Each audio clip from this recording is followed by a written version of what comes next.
여호와께서 그가 보려고 돌이켜 오는 것을 보신지라. 하나님이 떨기나무 가운데서 그를 불러 이르시되 모세야 모세야 하시매 그가 이르되 내가 여기 있나이다. 하나님이 이르시되 이리로 가까이 오지 말라. 네가 선 곳은 거룩한 땅이니 네 발에서 신을 벗어라. 아멘. 하나님께서 시내산에 가시 떨기나무 가운데 불꽃 가운데서 모세를 이제 부르실 때에 그가 가까이 오자 하신 말씀이 이리로 가까이 오지 말라. 네가 선 곳은 거룩한 땅이니 네 발에서 신을 벗어라. 이렇게 말씀하셨습니다. 하나님이 택정해서 이제 모세를 쓰고자 부르시지만은 어디까지나 그가 하나님의 영광의 임재 너무 가까이 오지 않도록 이렇게 경고를 하신 거죠. 발에서 또 신을 벗으라 이렇게 요구를 하셨으니 이는 그에게 경유하는 자세를 갖추라는 뜻이었습니다. 일종의 종이 그 당시에 신발을 신지 않았다는 말이 있습니다. 그렇게 또 해석하기도 합니다. 하여튼 종의 자세를 가지고 주인에게 대하듯 그와 같이 경유하는 마음을 갖추라 이런 뜻이었습니다. 오늘 본문의 말씀 너는 이리로 가까이 오지 말라 하신 그 말씀에서 알 수 있듯이 하나님과 사람과의 질적 차이, 질적 거리를 여기서 분명히 말해주고 있습니다. 하나님께서 사람 가운데 자기가 택한 사람들에게 자기를 계시하시고 접촉을 합니다마는 하나님에 대하여 사람이 육신적인 판단을 하고 아무런 경외심이 없이 대하는 것은 곧 그 사람에게 파멸이 되는 그런 일입니다. 하나님은 세상의 수많은 어떤 무당들이나 이런 잡신들, 무당들이 섬기는 잡신들과 격이 아주 다른 분이십니다.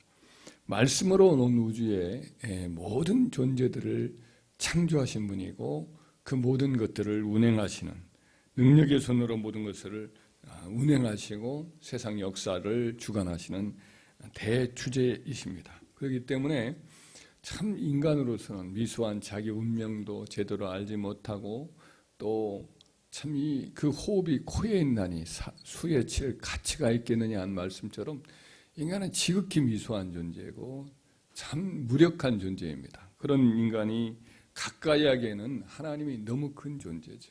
그러니까 우리 눈이 마치 태양을 똑바로 쳐다보면 얼마 안 있다가 눈이 멀어버리는 것처럼 이와 같이 인간은 참 연약하고 작은 분입니다. 그런 우리 인간이 하나님과의 거리를 무시하고 가까이 다가가고 불경하게 이렇게 대했다가는 화를 겪는 경우가 종종 있습니다.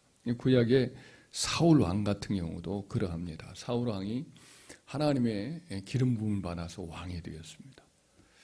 그런데 그가 하나님과의 그 거리감을 유지하지 못하고 경외심이 없이 함부로 그냥 하나님을 대했다가는 그가 그 일로 인해서 큰 화를 당한 것이 몇 번이 있습니다.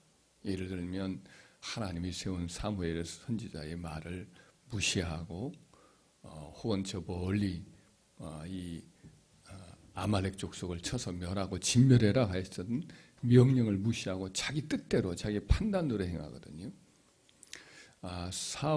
사무엘 선지자가 거주하고 있었던 고향 라마나요새 다윗이 숨어들었다는 말을 들으니까 그를 체포하려고 군사들을 보내요. 근데 군사들이 갔다가 그냥 돌아왔어요. 왜 그러느냐 그랬더니 그 동네에 들어갔더니 그만 성령의 감동으로 꼼짝 못하고 그냥 누워가지고 예언을 하고 성령에 사로잡힌 거죠. 그 꼼짝 못하다가 그냥 얼떨떨하고 있다가 다시 돌아왔습니다. 하고 고개를 숙이고 맥없이 있으니까 사울 왕이 그걸 보면 이 참 하나님의 성령의 감동이 참 그렇게 놀랍구나. 내가 함부로 그곳에 군사들 보내면 안 되겠구나. 그렇게 생각을 해야 되는데 또 보내요. 똑같은 일을 또 군사들이 당해요. 포악하고 힘센 군사들도 하나님의 영에 사로잡혀서 꼼짝 못하고 영적인 은혜를 경험하고 또 이렇게 맥이 풀려서 돌아오는 걸 보니 내가 큰일 났구나. 이 불경한 짓을 내가 저질렀구나 하고는 거룩한 성질을 함부로 하는 일을 금해야 되는데 이번에는 자기가 가요. 자기가 칼과 창을 가지고 또 다윗을 붙잡으려고 직접 가요. 똑같은 일을 경험해요. 이와 같은 사울 왕의 태도는 하나님의 거룩함을 전혀 인식하지 못하고 인간적인 판단으로 함부로 그의 거룩함을 이렇게 침범하는 그런 일을 보여주는 거죠. 영적으로 교만한 증거죠. 사울 왕은 그의 마지막 순간에도 전쟁이 나서 위급하니까 하나님께 물어요. 근데 응답이 없으니까 잡신에게 물으러 엔돌의 이제 이 여인에게 엔돌의 그 일종의 잡신에게 잡혔던 무녀에게 찾아가서 전쟁이 어떻게 되겠는가 이걸 물어요. 그러니까 하나님과 잡신을 똑같이 취급을 하는 악한 그런 태도를 보이는 거죠. 하나님이 결국은 그 사울 왕과 그의 아들들과 이스라엘 군사 전체가 이제 길보아 산에서 처절하게 패배를 당하고 나라가 크게 어려움을 겪는 그런 일을 허락을 하시는 거죠. 심지어 다윗 왕도 그런 실수를 범합니다. 다윗 왕이 하나님을 경유를 합니다마는 하나님의 거룩함의 깊이, 인간과 하나님과의 그 거룩의 질적 차이를 아직도 제대로 알지 못해서 배워야 할 점이 많이 있었던 사람입니다. 그가 이제 하나님을 사랑합니다. 그래서 법궤를 모시고 거룩한 성도인 예루살렘에 가까이 하고자 이 백성들과 함께 예를 갖춰가지고 모셔드리려고 하는데 성막을 찾아 모시는 이 동기는 참 좋지요. 훌륭한 모습이지요. 그런데 그가 하나님을 모셔오는 과정에서 잘못을 범하죠. 하나님의 법궤를 모셔오기 위해서는 하나님이 구별하여서 세웠던 레위인들로 운반을 하게 했어야 돼요. 또 제사장들이 그 일을 주도했어야 돼요. 그런데 그가 그런 것들을 전혀 고려하지 않은 것 같습니다. 세수를 만들어서 백성들을 만주백관과 백성들을 뽑아가지고 함께 몇만 명이 가서 모셔온다고 그가 노력은 했습니다. 동기는 착하고 훌륭하지요. 하지만 그 자기의 순수한 동기만을 높게 평가를 하고 하나님의 거룩의 그 크기, 그 하나님을 함부로 섬겨서는 안 된다는 두려움, 경외심 이런 것들이 부족했던 것 같아요. 자기의 순수한 동기만 있으면 하나님은 받아주시겠다 생각을 하고 그만 율법의 교훈이나 가르침을 찾지를 않았습니다. 그 당시에 선지자도 있었고 제사장도 있었고 그래서 충분히 자문을 받았어야 되는데 무시한 거예요. 자기의 순수함을 말하니 과신한 거죠. 그래서 새수레를 만들어 가지고 소를 끌고 오도록 하고 그 위에다가 법궤를 모시고 오는데 오는 도중에 그만 이 낙원의 타작마당에서 소가 뛰는 거예요. 소가 뛰니까 그 옆에서 레위인으로서 자기 집에서 오랫동안 섬겼던 그 웃사라는 그 레위인이 법궤가 뛰는 것을 떨어지지 않도록 붙잡았어요. 인간적으로는 그럴 수 있다 생각을 하지만 사실은 법궤는 아무나 손을 대는 게 아닙니다. 제사장만이 법궤를 이렇게 만질 수가 있고 그것을 싸가지고 채로 꽂아서 레위인들 가운데 그것도 고아 자손만이 그 궤를 맬 수밖에 없어요. 그러니까 그 고아 자손도 맬 뿐이지 법궤를 만져서도 안 돼요. 떡상이나 혹은 이 정금 등대 이런 걸 만지면 죽게 돼 있어요. 근데 만졌어요. 그러니까 금방 떨어지니까 위급하니까 만졌다고 하지만은 그것은 하나님의 거룩함에 대한 무지함으로 그렇게 한 거거든요. 결국은 죽고 말아요. 근데 이 일을 겪으면 다윗이 깨달아야 되는데 그렇지도 못합니다.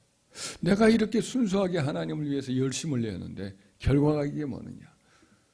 몇만 명이 함께 모시고 이렇게 하나님을 섬긴다고 이 정성을 기울였는데 이게 웬 참 창피한 일인가 하면서 자기가 면박당한 것 같고 그러니까 불쾌 여기면서 화를 내면서 법궤를 모시는 것을 거부하고 이제 다른 곳에 이렇게 보내도록 하는 조치를 취하죠. 아직도 다윗이 하나님에 대해서 사랑하고 있지만은 하나님을 섬긴다고 하면서도 여전히 하나님의 거룩의 깊이와 높이 이걸 깨닫지 못하고 알지 못하는 그런 모습을 보게 되는 거죠. 아무리 훌륭한 믿음의 사람일지라도 하나님의 거룩의 깊이를 더 많이 배워야 한다는 것을 보여주는 거죠. 전도서 5장 1절 2절에 보면 너는 하나님의 집에 들어갈 때 네 발을 삼갈지어다 가까이하여 말씀을 듣는 것이 우매한 자들이 제사를 드리는 것보다 나으니 그들은 악을 행하면서도 깨닫지 못함이니라. 너는 하나님 앞에 함부로 입을 열지 말고 급한 마음으로 말을 내지 말라.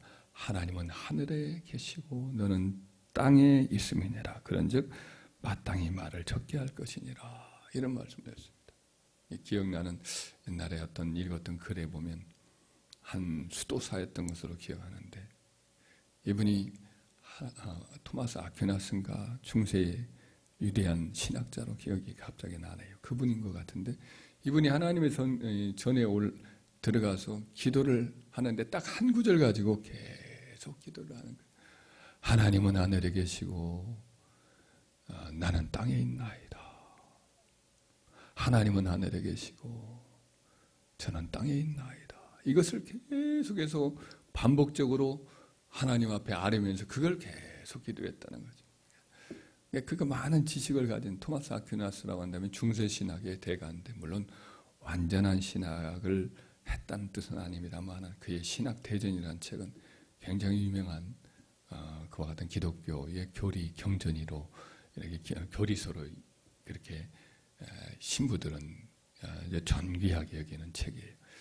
그래서 하나님 앞에 귀하게 많은 깨달음도 얻은 사람인 건 분명합니다만 완전한 것이 아니고 천주교 자체가 여러 가지 섞여 있는 불순물들이 많이 있는 교리이지만 그런 그가 하나님을 사랑하고 하나님 앞에 이렇게 많은 계시를 받았지만은 그가 하나님의 그 거룩함의 깊이와 높이를 알기에 오늘 이 아까 말씀했던 전도서 5장 1절 2절에 나오는 하나님은 하늘에 계시고 그리고 너는 땅에 있습니다. 이 말씀을 계속적으로 반복하면서 기도한 줄 믿습니다. 신앙의 가장 중요한 성숙도 중에 하나가 바로 하나님의 거룩성을 인식하는 거예요. 하나님이 지극히 높고 그분의 거룩함은 우리 인간으로서는 도저히 바라볼 수도 없고 접할 수도 없고 접하면 바로 죽는 그와 같은 불경하고 더러운 악한 존재가 바로 나구나라는 것을 깨닫는 것에 그 깊이만큼 그 사람이 어떤 의미에서는 하나님을 제대로 아는 것이거든요.